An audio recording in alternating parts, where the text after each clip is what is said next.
This is the review for midterm number 2 for Accounting 5210. So just to give you an idea of what you can expect on the exam, I've got a little list here. Again, none of these topics should really be a surprise. So let's just go through two big topics for this exam, process costing and variances. So you can see that you have, for process costing, I'm expecting that you're going to know both FIFO and weighted average methods. And then under each of those, again, these are things that we've done, so you should know how to do the physical flow, which flows into knowing how to do the equivalent units, cost per equivalent unit, cost of units transferred out, and this is the good units. All good units are considered cost of goods manufactured. What's the cost of ending work in process, normal and abnormal spoilage, and then obviously how to treat the costs in the work in prior departments, which is your transferred in. So big picture here, what we're trying to do is to determine the cost of units that have been completed and the cost of units in ending work in process, both for financial statement purposes, but also under process costing, we're trying to determine the cost per unit in order to manage those costs. So again, just another product costing system that we need to do in this type of environment for products that are produced on a high volume. Remember, job order costing was for units that were produced in lower volumes, unique products. So process costing, again, both weighted average and FIFO.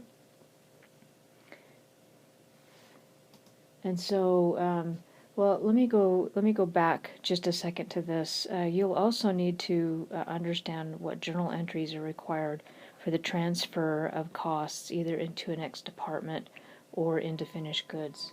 So, and we'll do some examples of that on the slides that we have.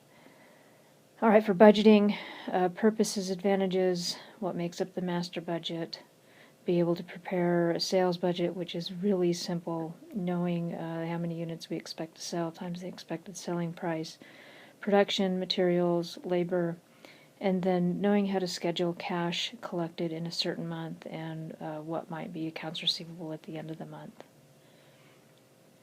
For standard costing, this is our variance analysis. So knowing, this really follows from budgeting. So knowing in the budgeting process what is a static budget versus a flexible budget. The flexible budgets are used for standard costing. Understand the difference between these three amounts. We made this distinction in class. The budget quantity comes from the static budget. The actual quantity is what we actually used, and then the standard quantity allowed is the amount that we should have used given what we produced, and that comes from the flexible budget. So knowing all 8 of these variances, so materials, price and usage, labor rate and efficiency, variable overhead spending and efficiency, and the fixed overhead spending and volume. And then of course we've gone through the journal entries for all of these. Again, I'll go through the journal entries for the problems that it applies to for this review. And so you'll have examples in this review of journal entries for material purchases, materials used, labor, and overhead. And so just a reminder, we're doing for overhead the journal entry for actual applied and then closing out the overhead account. And we'll look at how to close out the variance accounts too. All right, here's the front page of the exam, and so very similar to what we're used to here. You've got 7 multiple choice, 3 shorter problems, and then 3 longer problems. I think I mentioned in class that of those 3 longer problems, one of those is related to standard costing and variance analysis, and the other 2 are related to process costing. All right, so let's go through some of these questions, or all of the questions on the review assignment. And so let's start with question number 1. And so this is a standard costing problem. What we're trying to determine here is the actual rate paid for direct labor in April. So this is kind of a backwards problem. And so typically for these, what you want to start working with, and if, again, you can work in the formula setting, but usually what I like to work with is the diagram. So if I have actual hours times actual rate, standard hours allowed times standard rate, and then I put my predicted actual hours times standard rate. And what I like to do is put in everything I know and then work backwards to what I need to know. And this is what I'm trying to work backwards for. I'm trying to find out what the actual rate paid for direct labor. So then we just start putting in what we know. So it says unfavorable direct labor rate variance of 2,360. And so this is my labor rate variance. So I know that this is 2,360, and it is an unfavorable variance. It says our labor efficiency variance was 1,440, and this was favorable. So here's our rate, and here's our efficiency. And so now we just start putting in everything else that we know. During the same month, we worked 4,720 hours, so that's our actual hours. So 4,720. That's a 7. Let me fix it. Oops.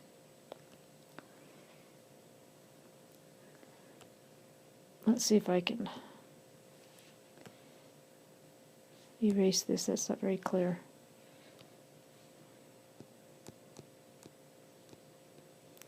Alright, so 4,720 actual hours.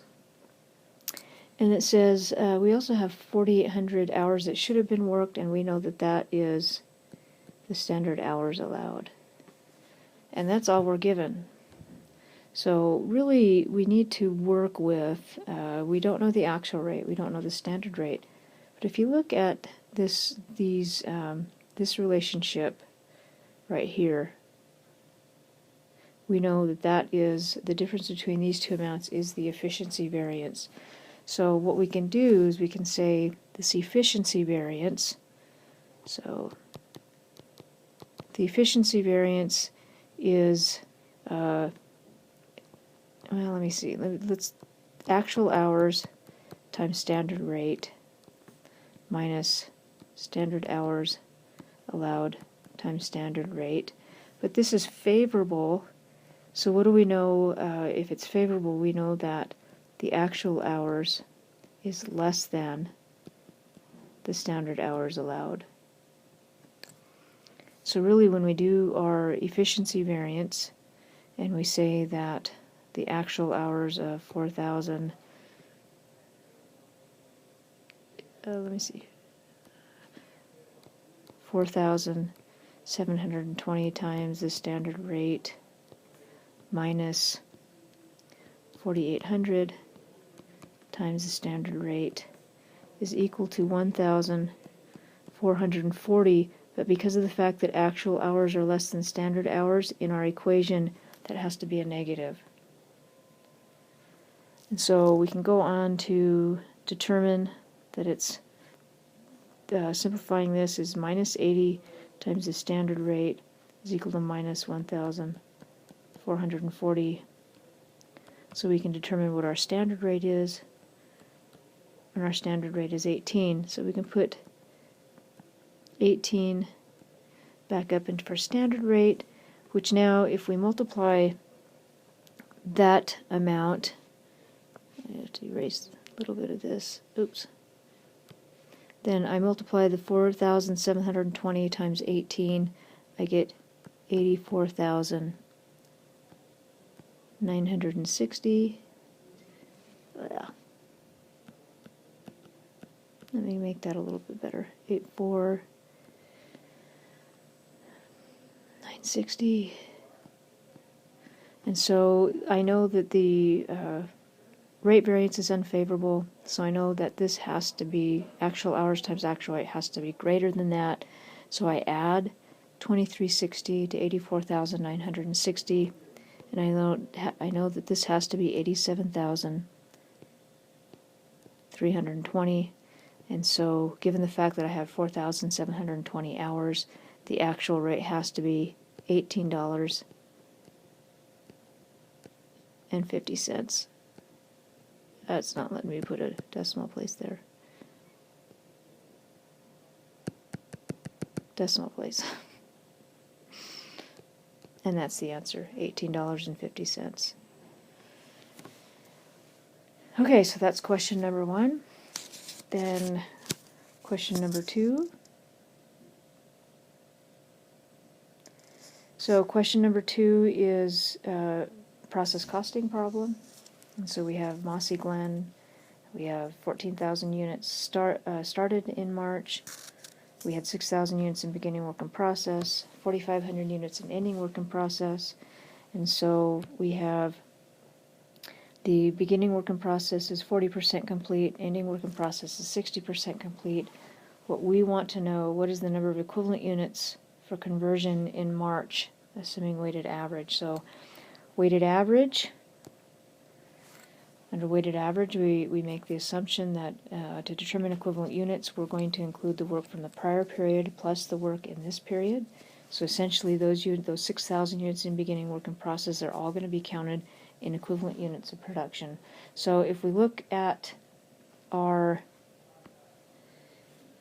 physical flow here, so the physical flow, again, you can see the 6,000 units, 14,000 started, we have to account for 20,000. 15,500 were transferred out, and 4,500 are in ending work in process. Of the 15,500, we know that 6 came from beginning work in process, and 9,500 came from were started and completed. So our equivalent units for conversion then, hopefully to this point, is straightforward. We have those units in beginning work in process. Again, we include the work from the prior period plus the work this period. So we don't really care that 40% were complete last period. We're going to take that 40%, bring it in, and complete the other 60%. So we've got 100%. Started completed is 100%. And then ending work in process was 60% complete with respect to conversion. So the answer here is 18,200. Now, what if we change this question and instead of weighted average, we asked what if they used FIFO? So we still have the same physical flow. Now under FIFO, our assumption under FIFO is that we are going to only count the work that we do in the current period. And so the only thing that this affects is those units in beginning work in process. We're not going to count in this calculation for equivalent units the 40% that was completed in a prior period. So under FIFO, beginning work in process then would be what we would have left to finish, or the 60% from beginning work in process. Now notice that this is purely coincidence that this 60%, but this 60% is 1 minus this 40%. So that is what is in ending work in process. So then, or beginning work in process, sorry. And then we have started and completed, and then ending work in process. Those are exactly the same as if we had used weighted average. So if I change this problem to FIFO, the answer is 15,800.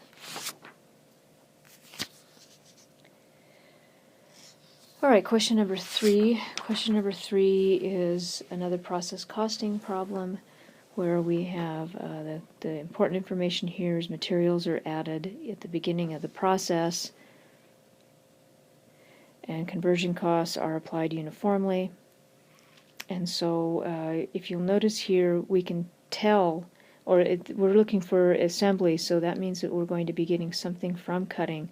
So when we have transferred in costs, these are the costs that the assembly department has incurred on these 7,000 units that have come into assembly.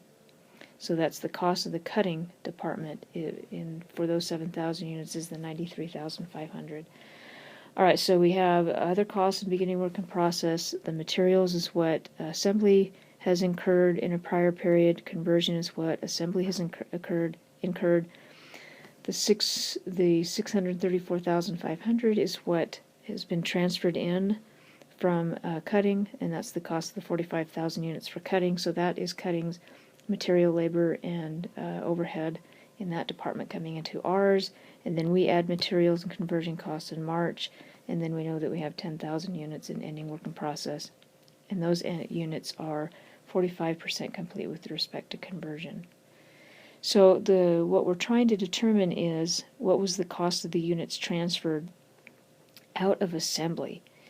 So first of all, that's what we have to determine is how many units were transferred out. And so we look at equivalent units. And so we start with physical flow. So our physical flow shows us we have 7,000 in beginning work in process, started 45, have to account for 52. That means that because we have 10,000 in ending work in process, 42,000 were transferred out. And so of this 42,000, 7,000, let me make it a little bit easier to read, hopefully. It's not working for me. 7,000, that's not much better, but anyway. 7,000 from beginning work in process, which means that 35,000 were started and completed. And so let's just do the equivalent units together. So for the equivalent units, we're going to have 3 categories for equivalent units: transferred in, materials, and conversion.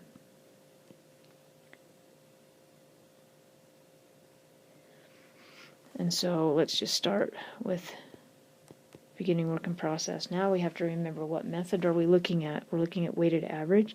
So weighted average is going to pull all the, for the beginning work in process units, pull all the work that was done last period into this period.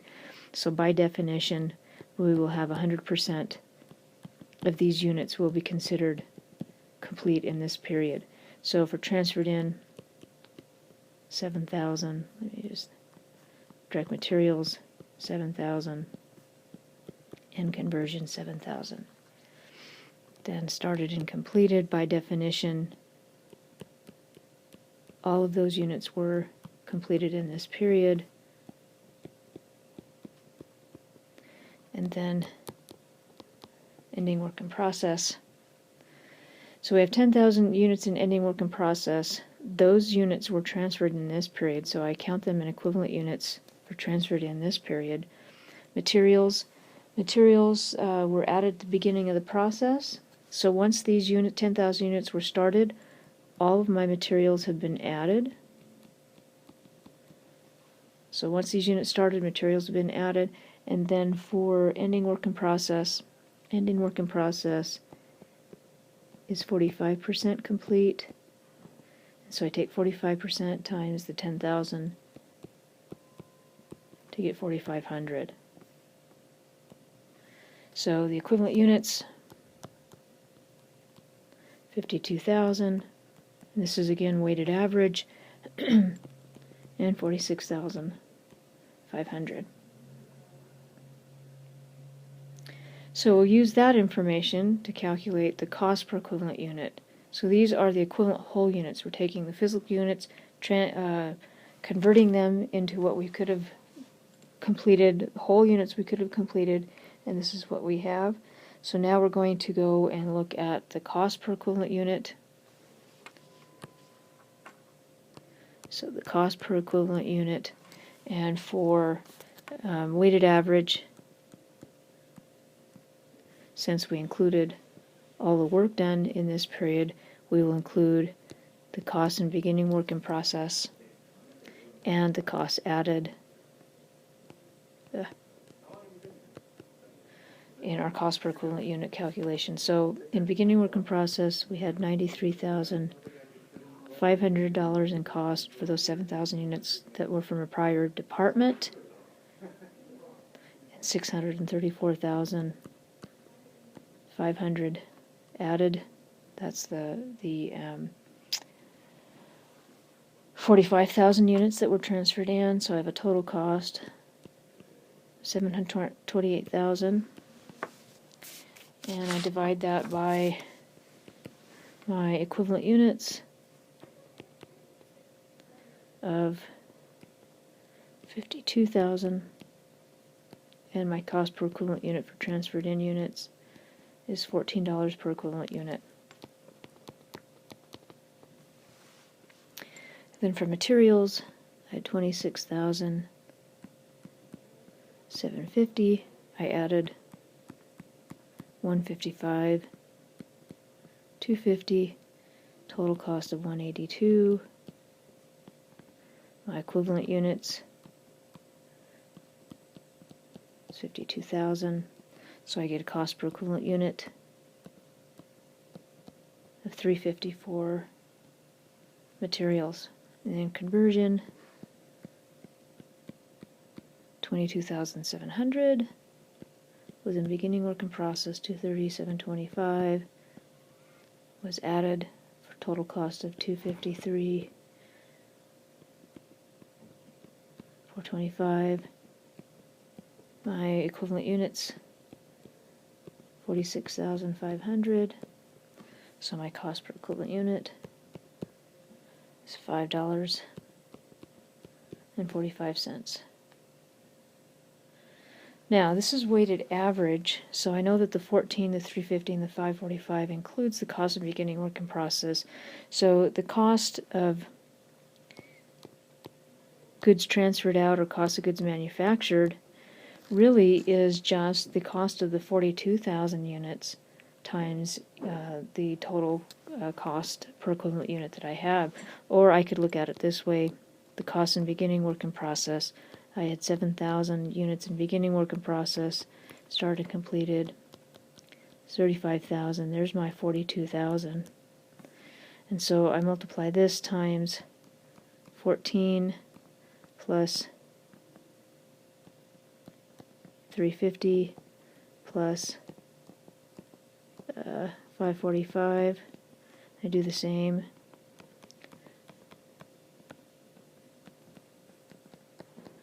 For started and completed. And I'm going to leave myself very much room here. 160, 650 is the cost of units in beginning work in process transferred to the next department or finished goods. And 803, 250 is the cost of those units started and completed. So my total cost of goods manufactured is 963, 900. And that's problem number 3. So, well, before we leave problem number 3, though, we should be able to do the journal entries for this department, for the assembly department. So the journal entries that we should be able to do is the journal entry for units transferred in, for materials added, for labor and overhead added, and then the units transferred out. So the units transferred in, that was the, how many units did we have? The 45,000 units transferred in. Those are being transferred in from cutting. I just realized there's a error here. So I debit work in process. This is for, this is assembly. Debit work in process assembly, and credit, I'm going to lose it, let me see, credit work in process, let me fix it right here. Blah. This should be assembly. I must have a cut and paste problem here. And molding really isn't molding, it is cutting. So I debit work in process assembly, really bad handwriting, but you get, I think, blah. And credit work in process cutting, and that's for the cost of the units transferred in. Alright, so just keep in mind that's supposed to be assembly and cutting. And then for materials added, again, it should say debit work in process assembly. That was the cost of the materials that I added. I credit materials inventory. I debit work in process assembly for the labor and overhead, and credit wages payable and manufacturing overhead.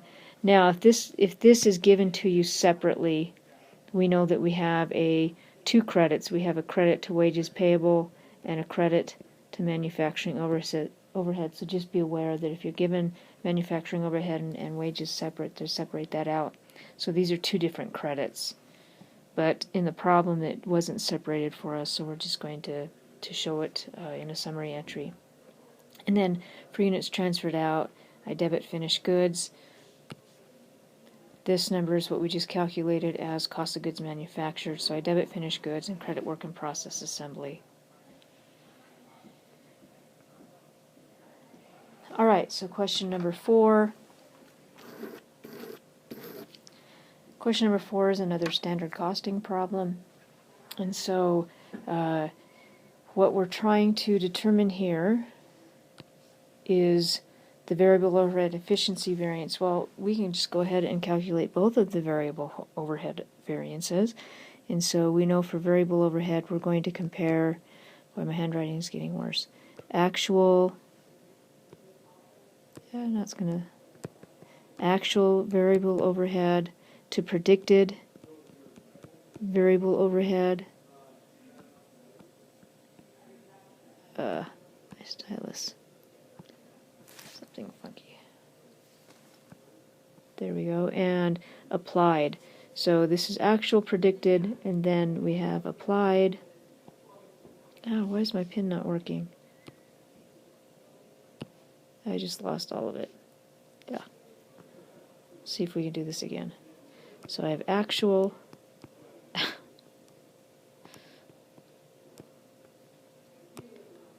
It's not cooperating. Such is my life. Variable overhead. We have predicted. And we have applied, which is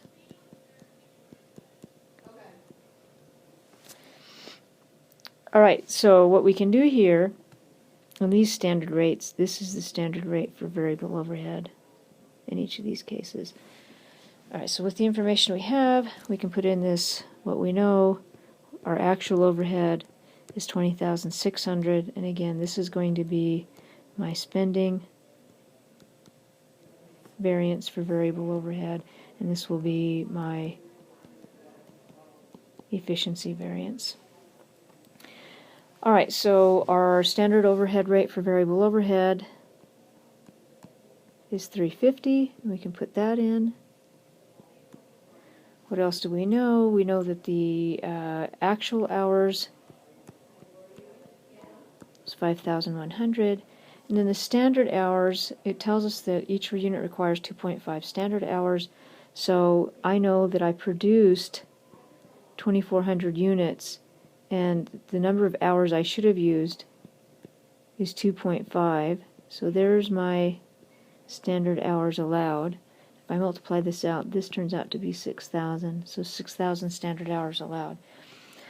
Alright, so again, my spending variance is going to be my actual overhead compared to my predicted. If I multiply this out, I get 17,850, and so my spending variance turns out to be a difference of 2,750, and this is an unfavorable variance because my actual overhead is greater than predicted.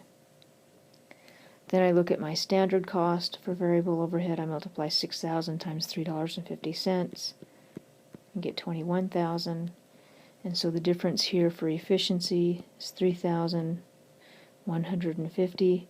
And now because my predicted is greater than my standard, or I used fewer hours, I used 5,100 hours compared to 6,000 hours, this is a favorable variance.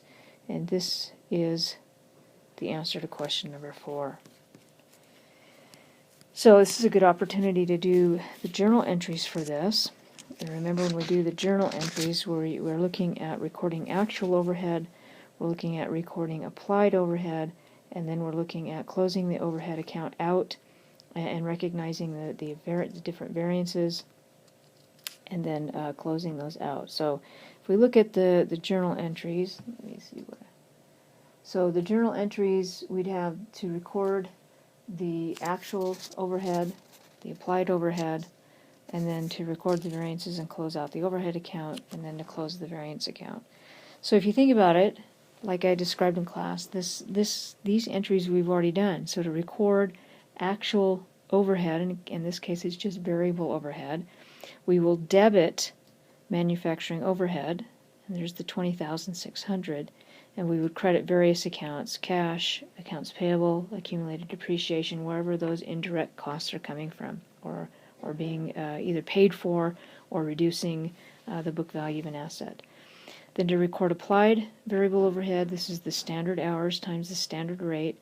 Then I debit what I'm applying to. I'm applying it to work in process, so I debit work in process, and there's the 21,000, the 6,000 times $3.50, and I credit manufacturing overhead, which leaves me with a difference in manufacturing overhead of $400.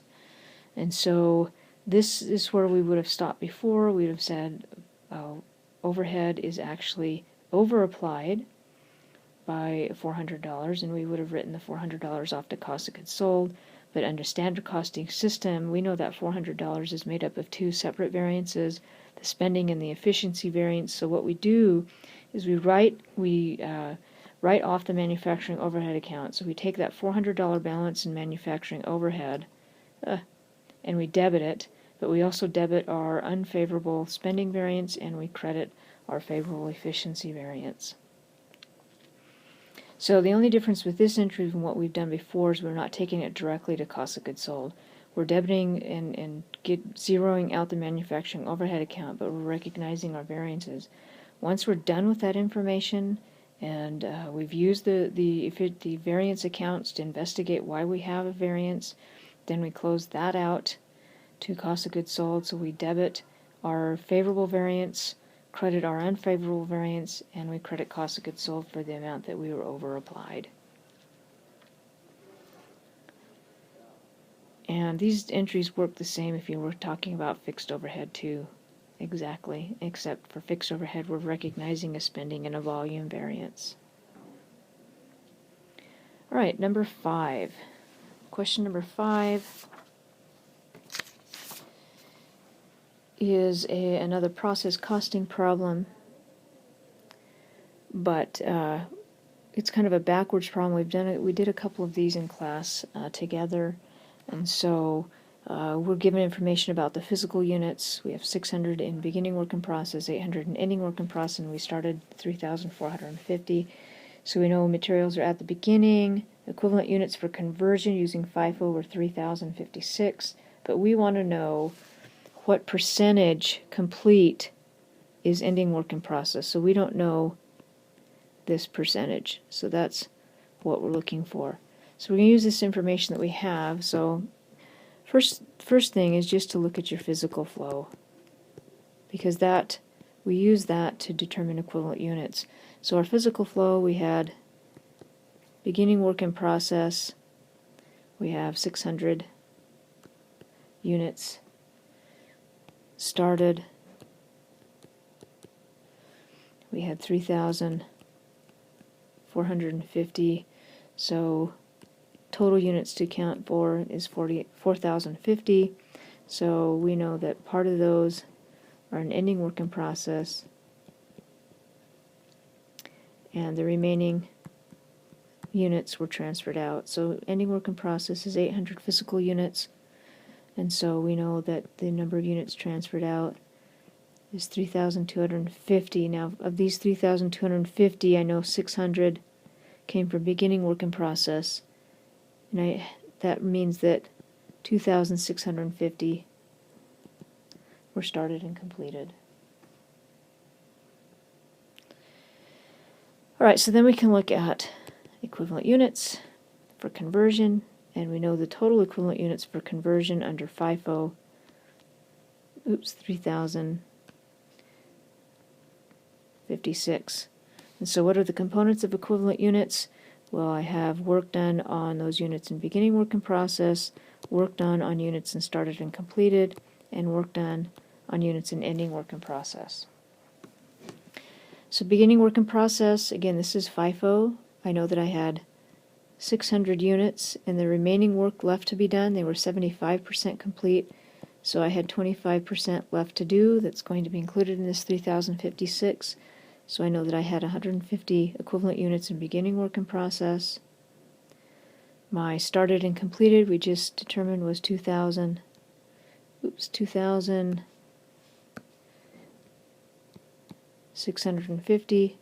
So this means how many equivalent units were in ending work in process. So if I subtract those two from the total of 3,056, 256. So now I know that 256 equals 800 times whatever percentage the ending work in process was complete. So I take 256, divide by 800, and my percentage turns out to be 32%. All right, question number 6. Question number 6 is another backwards variance question.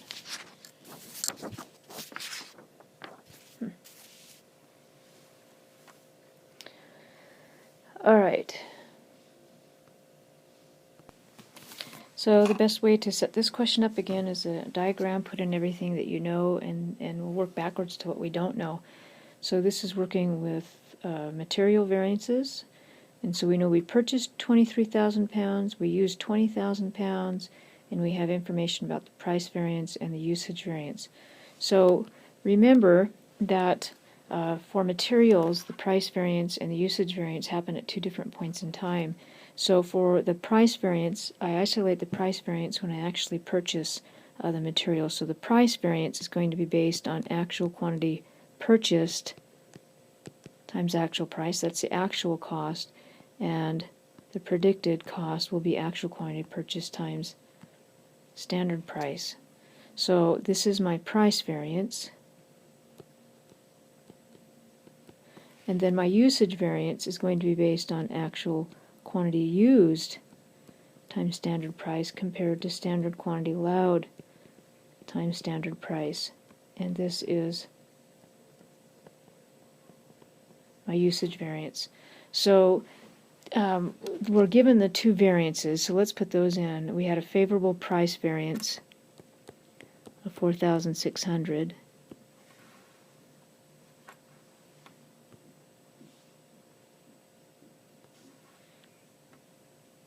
And we have an unfavorable usage variance of 3,750. So what we're really trying to find here, we're trying to find how many pounds the company should have used for production in October, and that's the standard quantity allowed. So if you look, so we have, let's start putting in everything that we do know. We know that we purchased 23,000 pounds at a total cost of 52,900. So 23 is our actual quantity purchased. Now we can stop here for a second, because we can actually determine what that standard price is, because if I have a $4,600 favorable price variance, I spent 52,900. If this is favorable, then the predicted amount should be more, so we're going to add the 4,600 to the 52,900, and I know that the predicted amount is 57,500. Now if I divide that by 23,000, I know my standard price has to end up being $2.50 per pound. So I put in $2.50 here and $2.50. And so I also know the actual quantity used. So the predicted amount for my usage variance is 50,000. I have an unfavorable variance, so that means my standard cost will be less than the 50,000. So this turns out to be 46,250. I divide that by $2.50, and I get 18,500, which is the answer to question number 6.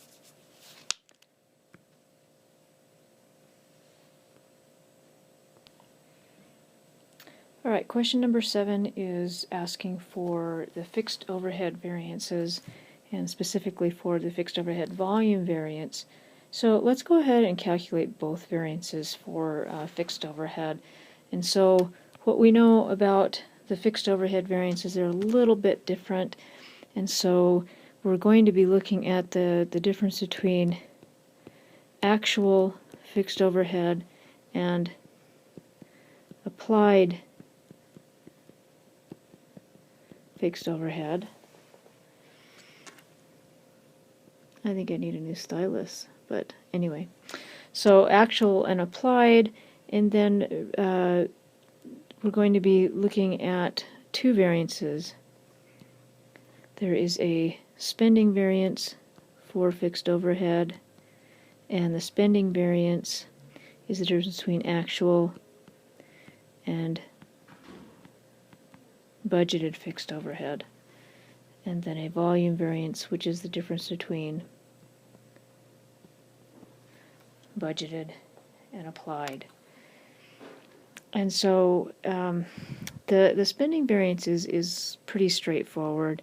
We're taking the actual fixed overhead of $125,985 and comparing it to the budgeted of $128,700. And so the spending variance is pretty straightforward. I have $2,715 difference, and I spent less than what I had budgeted for, so this is a favorable variance. The volume variance is a little bit different, and so what I want you to notice here is this budgeted amount, this $128,700 would be both for either the flexible budget or the master budget. So the spending variance for fixed overhead is the entire flexible budget variance. And that's a little bit different than some of the other variances that we've talked about because there's the flexible budget does not change from the master budget for fixed overhead. And so the budgeted amount is going to be the budgeted amount, it's going to be the predicted amount. There's no difference between the predicted amount and the budgeted amount.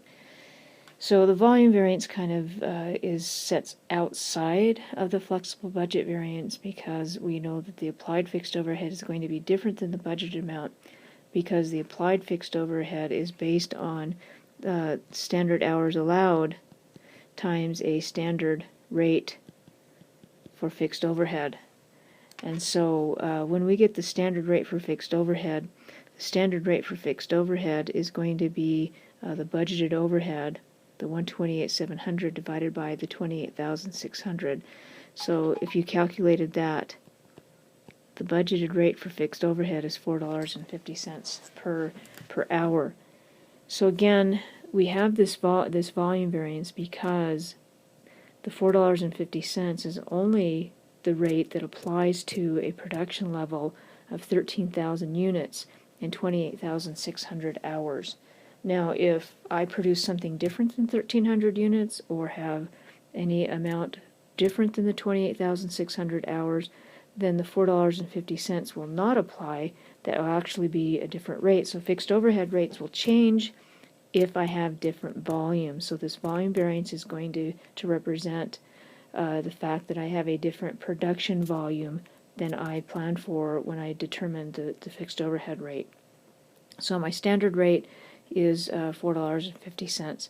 So again, I used this budgeted number to determine that rate, and so if I needed to put any kind of acronyms here for budgeted, it's the budgeted hours times the standard rate for fixed overhead. So it's the 28,600 times the 450 gives me the 28,700. And again, the 450 only applies for the 28,600 hours. So now what we need to determine is what is applied fixed overhead. And so we know the rate is $4.50. What we don't know is the standard hours allowed. So the standard hours allowed, I need to determine how many hours per unit I expected to take. So I take this information right here. I have 28,600 hours, and I planned on producing 13,000 units. So this is 2.2 hours per unit. So my standard hours allowed is 2.2 times 12,100 units that I produced. So my standard hours allowed turns out to be 26,620 times 450. And remember, my budgeted hours is 28,600 times 450. Now I do have a difference here, and let's put in my applied overhead. 119,790. So my volume variance is the difference between 128,700 and 119,790, or 8,910. So now I have to decide whether or not this is favorable or unfavorable. And so really there's a lot of different ways you can think about this. If you look at the budget and the applied, the budget is more than the applied because I have applied $4.50 to fewer hours. And so if I've applied it to fewer hours based on what I expected, I have underapplied just this piece of fixed overhead. Now if I've underapplied, that means when I go to adjust my financial statements, I'm going to have to add cost. If I add cost, that decreases operating income, so this means I have an unfavorable volume variance.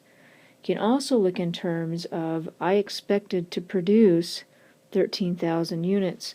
I only produced 12,100 units, so I did not produce what I expected to make, and so I've underproduced, and that's unfavorable. Again, just for this piece, again, because the volume was different, this $4.50 is not the rate that would have achieved the level of fixed overhead that I expected to spend at the beginning. And so, again, this is a little bit tricky. You just have to keep in mind that if I applied on fewer hours than what was in the budget, for this piece of overhead I've underapplied, and if I've underapplied, this is an unfavorable variance.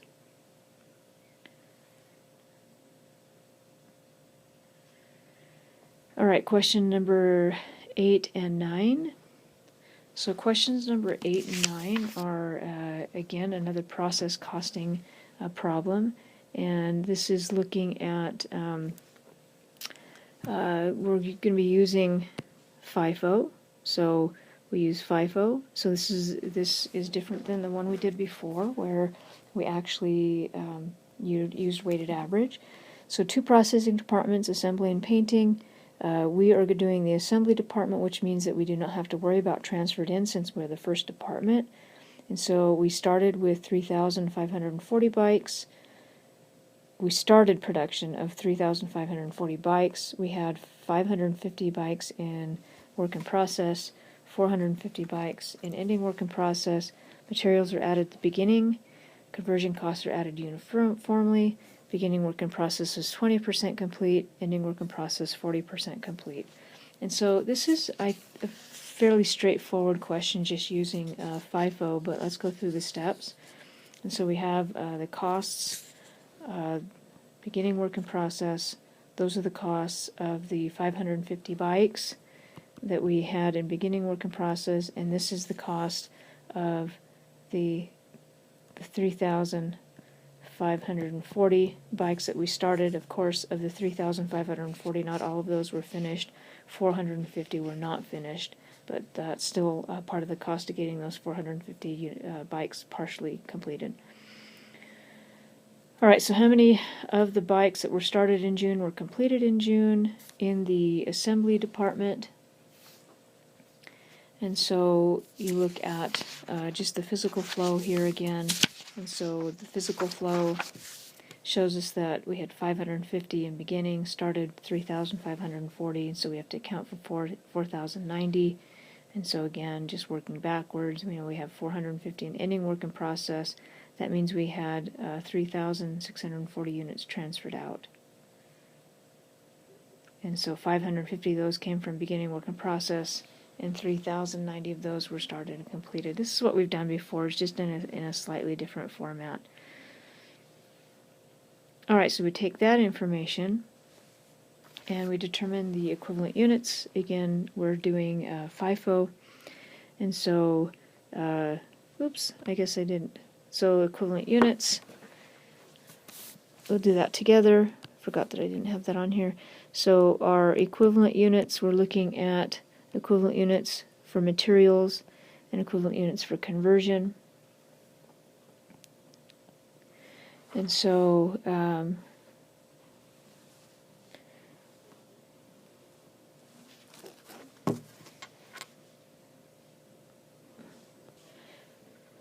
Okay, I thought I had this on the slide, but I guess I don't. So equivalent units, so let's just go ahead and calculate, because we need to calculate equivalent units and we need to calculate the cost per equivalent unit to determine the cost of those units transferred out during the month. And so the equivalent units, start with equivalent units in beginning work in process. And so we know that materials are added at the beginning of the process. So for FIFO equivalent units, we're only concerned with the work that has left that we need to finish. And so if all the materials are at the beginning of the process, this period we're not adding any materials. And so for beginning work in process, the conversion, we were 20% complete last period, so that means we need to complete the other 80%. And so 80%, our beginning work in process units were 550, so 550 times 80%, I have 440 equivalent units. Then started and completed, I have 3,090. By definition, all that work was done. All that work was done in this period. Not any better. 3,090, and then I also look at the work that I did in ending work in process. I have 450 physical units. If the materials are added all at the beginning, then I have added all the materials to those units, but ending work in process was only 40% complete, and so that is 180 equivalent units. And so my total equivalent units then for materials is 3,540, and for conversion 3,710. Then I do my cost per equivalent unit, and so for FIFO I'm just looking at costs added during the period. So my cost added during the period for materials is 207,090, and for conversion the cost added is 184,016. I divide by the equivalent units that I just calculated, 3,540 and 3,710, to get cost per equivalent unit of $58.50 for materials and $49.60 for conversion. So the $58.50 and the $49.60 are my FIFO cost per equivalent unit, and this is the cost per equivalent unit for this period only. So now what we're going to do is calculate the cost of the units transferred out. So what we'll have to remember is we only use the costs added in this calculation, so we'll have to account for those costs that were already in beginning work in process when we get to that. And so cost of goods manufactured then, or the cost of those units transferred to the next department. So we'll have materials, conversion, and then let me make a total column. Alright, so the first thing we are going to include, again, because the rates that we just determined does not include the costs that we incurred in prior periods, we will include the costs in beginning work in process. So the material cost beginning work in process is 43,218. The conversion cost in beginning work in process is 7,366 for a total of 50,584. Then we need to finish those units. To finish those units, I don't need to add any materials, but I have 440 equivalent units to finish in terms of conversion, so I take the 440 and multiply it times the cost per equivalent unit, the 49.60, to get the conversion cost remaining for these units. So I get 21,824. So the total cost to finish those units is 21,824. Then we have started and completed. So I have 3,090 units started and completed. So the material cost on those is the 3,090 times 5850. So the total material cost is 180, 765, and then I do the same thing for conversion, except it has a rate of 49.60. So 153,264. I add those. So the total cost of units started and completed is 334.29, and then I add those together. So my cost of units transferred out includes the costs of the units in beginning work in process, the costs that are started and of the units started and completed. So the total cost of those units that are transferred out is 406,437.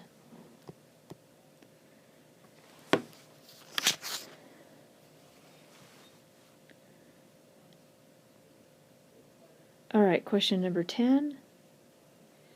Question number 10 is a cash budget. And so we're going to look at two things here: how much cash that they're going to collect in December, and what's accounts receivable at the end of in December. And so what we know is we have sales every month. 10% of those sales are for cash, and then the remaining 90% are on credit. So we collect 70% in the same month that I make the sale, 25% in the month after I make the sale, and then 5% in the month after that. So we're looking for cash collected in December. And so cash collected in December, the first thing that we collect, or we should think about, is cash sales.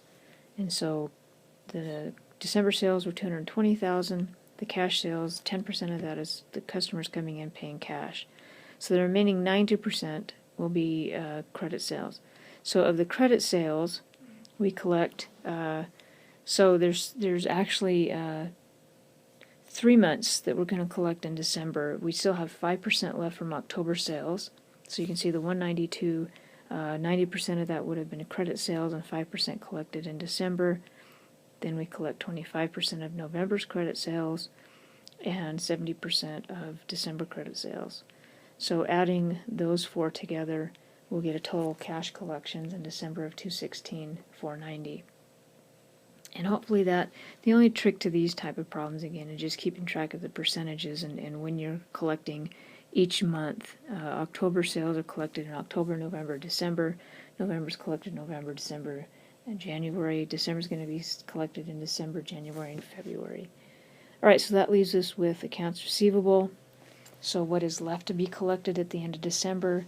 Well, we still have an amount left from November, and we have the remaining credit sales for December. So really, you're just looking at the December credit sales that are left, and so the 30% that is left is going to be 25% that will be collected in January.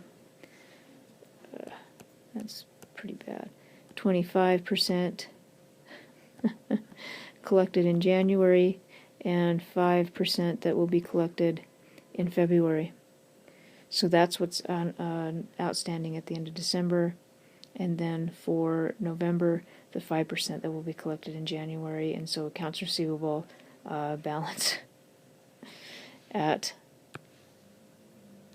December 31st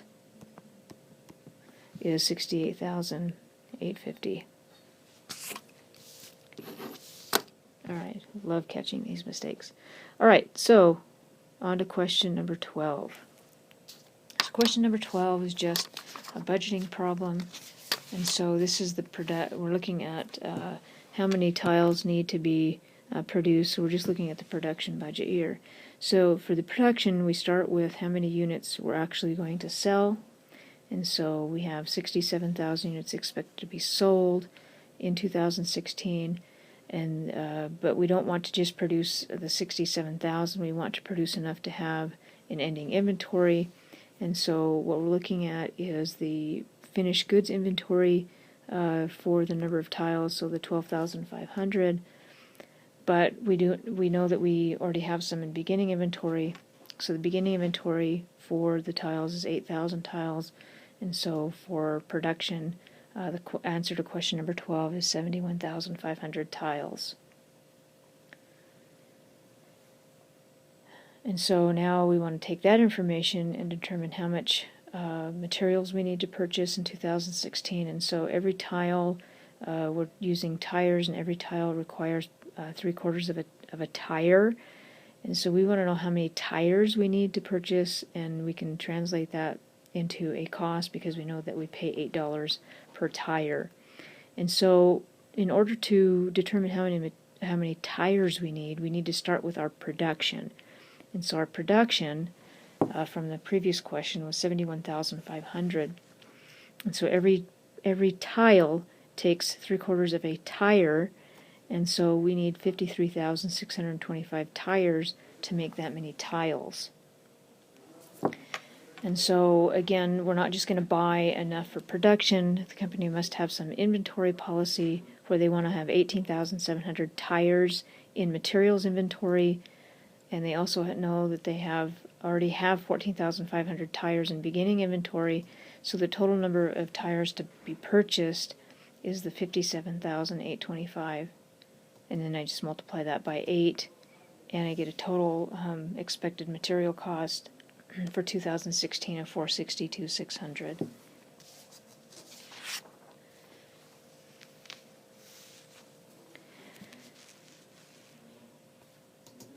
All right, questions number 14 through 17. These are variance questions, and so we're going to do the material variances and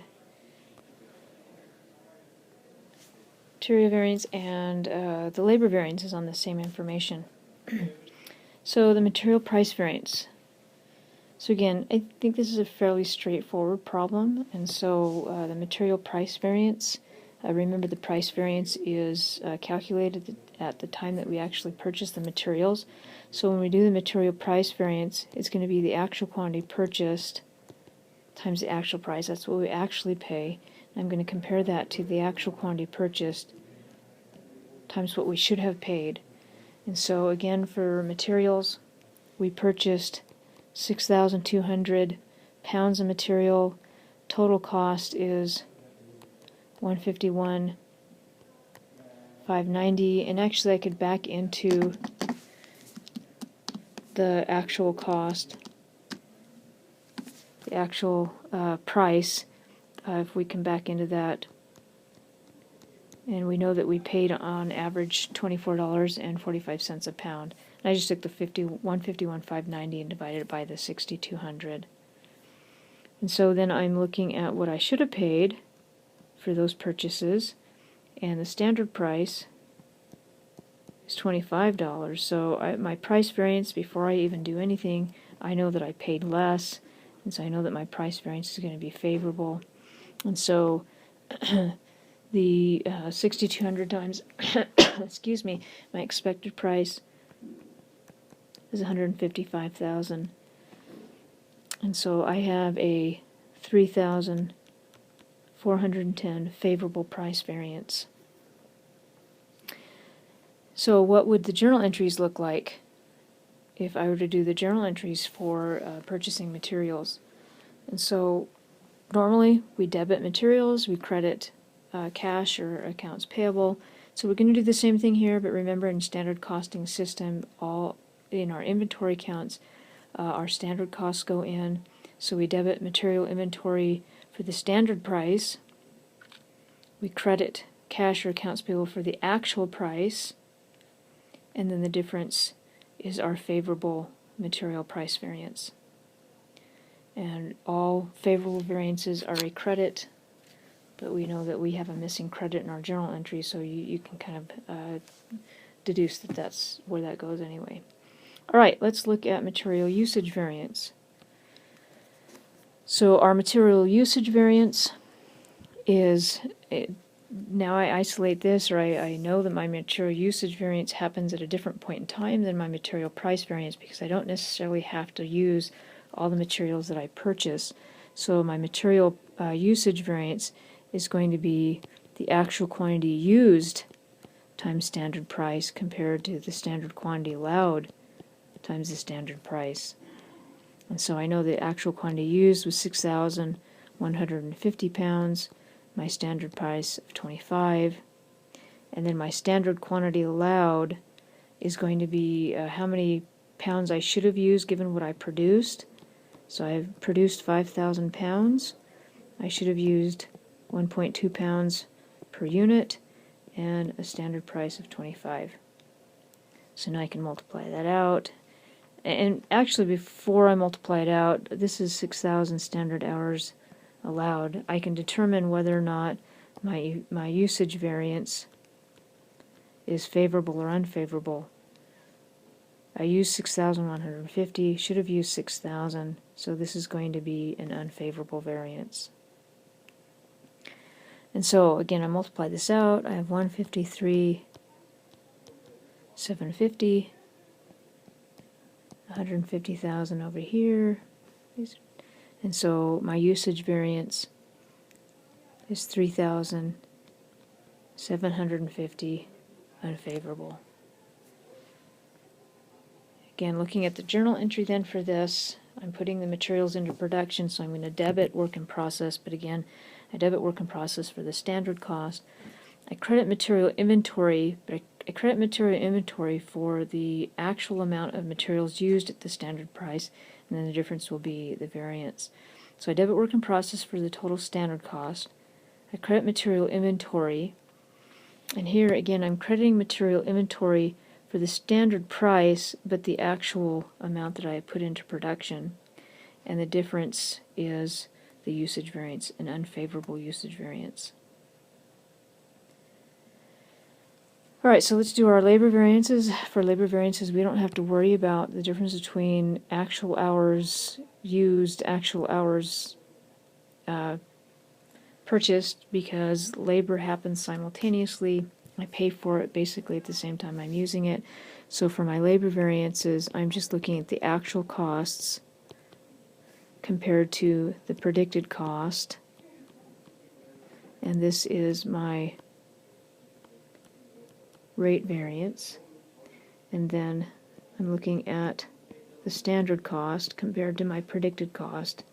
And this is my efficiency variance. So the actual hours was 2,420 at a total cost of 39,930. If I wanted to determine what I actually paid, I can just divide the cost by the hours, and I actually paid $16.50 per hour. So for 2420 is my actual hours, and my standard rate I expected to pay $15. So right away, if I expected to pay 15 and actually paid $16.50, my rate variance is going to be unfavorable. And so my total cost here, or my total predicted cost, is 36,300. And so my variance is a 3,630 unfavorable rate variance. So now I look at standard hours allowed. I produced 5,000 units and should have taken 0.5 of an hour, and I multiply that times my standard rate of 15. So I should have used 2,500 hours, and I can look at the fact that I allowed 2,500 hours, but I used 2,420, so this will be a favorable efficiency variance. And let me just multiply this out. I didn't have this So this is 37,500. So I actually have a $1,200 favorable efficiency variance. Alright, so the journal entries, we can do the journal entries for labor too. And so typically what happens is we debit work in process for the standard cost, we credit cash for what we actually pay, and then we take care of our variances. Let me just put these up here. And so we debit all unfavorable variances, we had an unfavorable rate variance, and we credit all favorable variances, which we had a favorable efficiency variance. And so once we do that, then we have identified our variances and recorded our labor. Alright, questions 18 through 20 is process costing, but now we add spoilage into the problem. And so we have this company, materials are added at the beginning.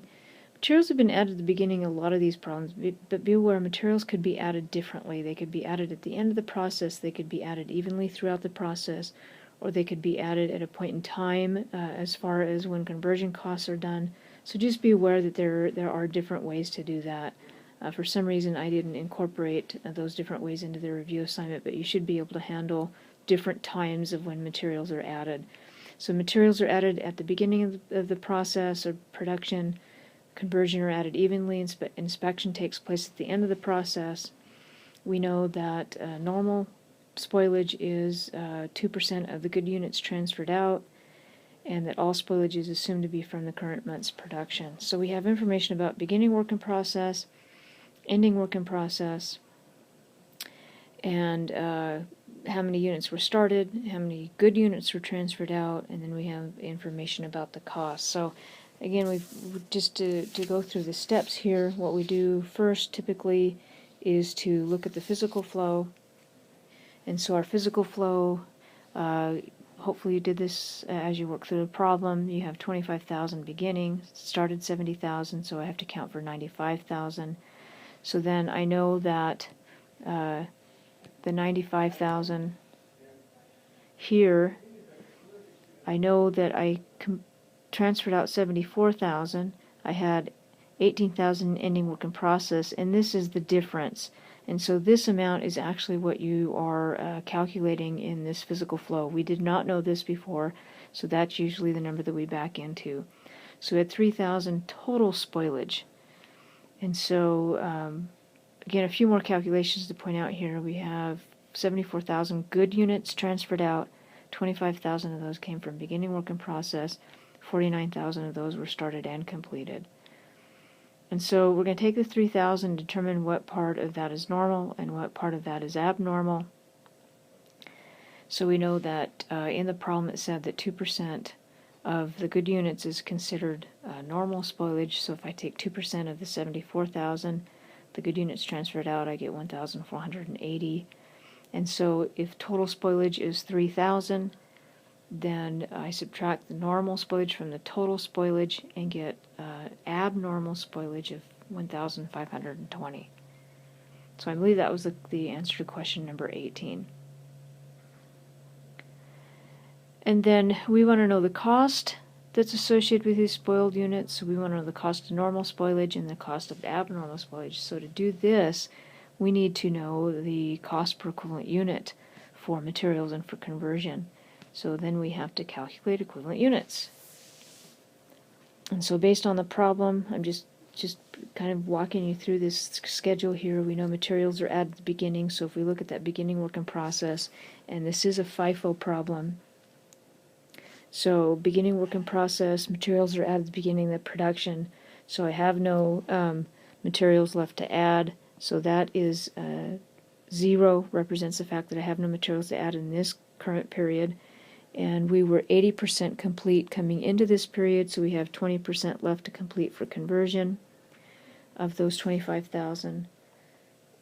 And then started completed was the 49,000. By definition, those are 100% complete in this period.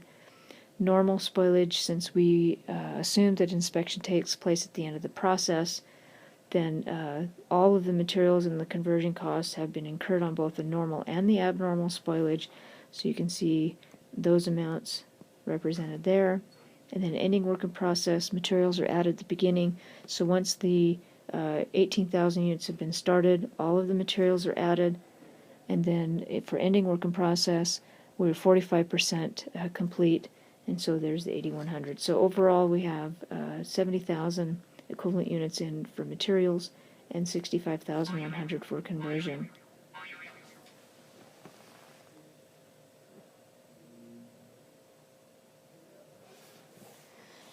So our next step is to calculate the cost per equivalent unit. And so for FIFO, I'm only determining cost per equivalent unit based on the cost that I've added this period. And so I've added 159,600 for materials. I divide that by the 70,000 equivalent units we just calculated, so I get a cost per equivalent unit of $2.28. And then conversion, I add 117,180, and I had 65,100 equivalent units, so I get a cost per equivalent unit of $1.80.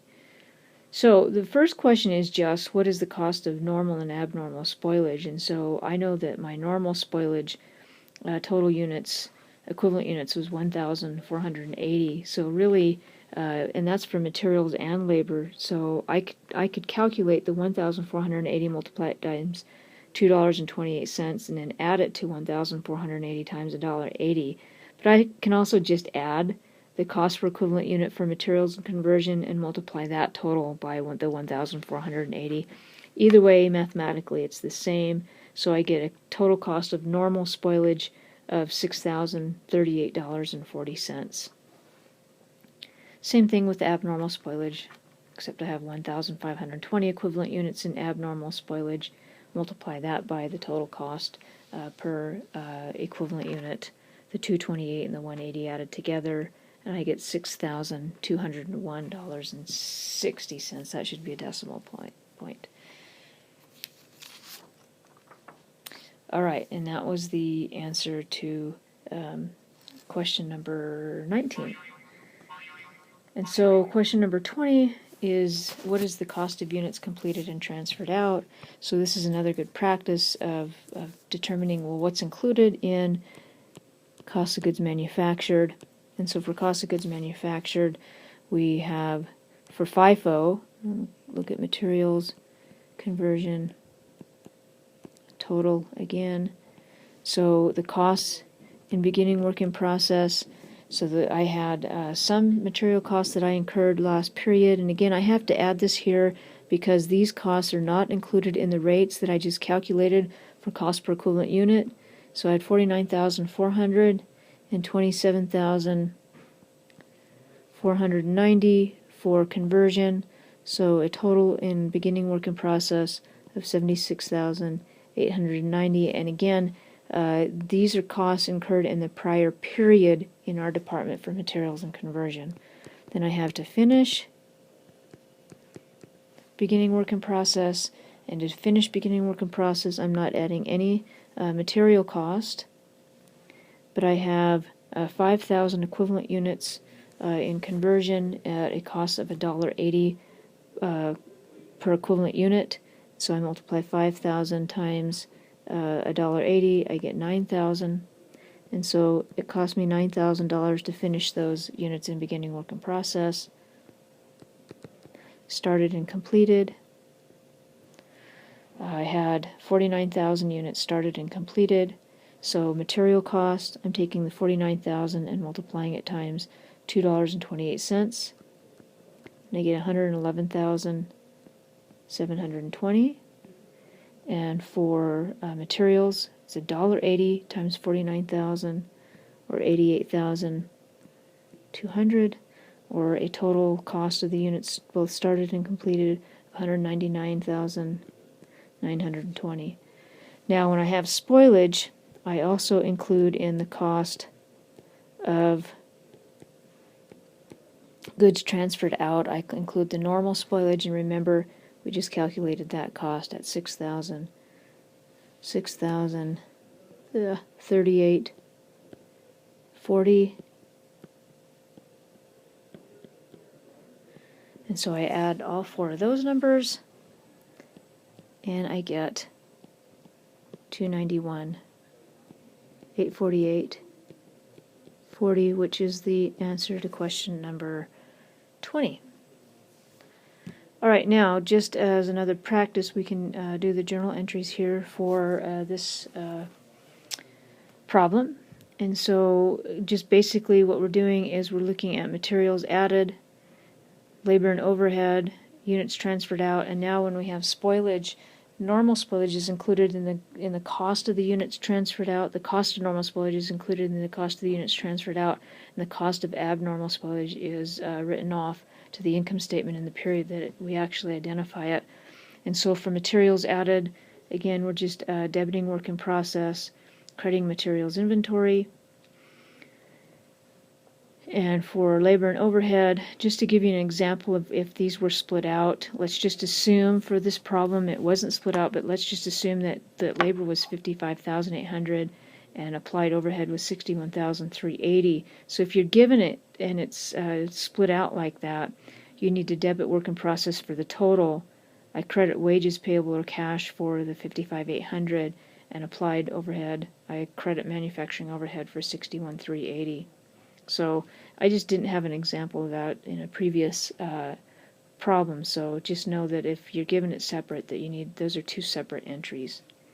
Then for units transferred out, I debit finished goods and credit work in process, and again, this is the amount that we just determined, the costs of goods manufactured for this department, the 291, 848, 40, and then abnormal spoilage, we normally debit loss from spoilage, loss from inventory, spoilage, loss from production spoilage. It's just some account that identifies that that's what that is. So we calculated that at $6,201.60, and I credit work in process for the amount showing the cost coming out of that department.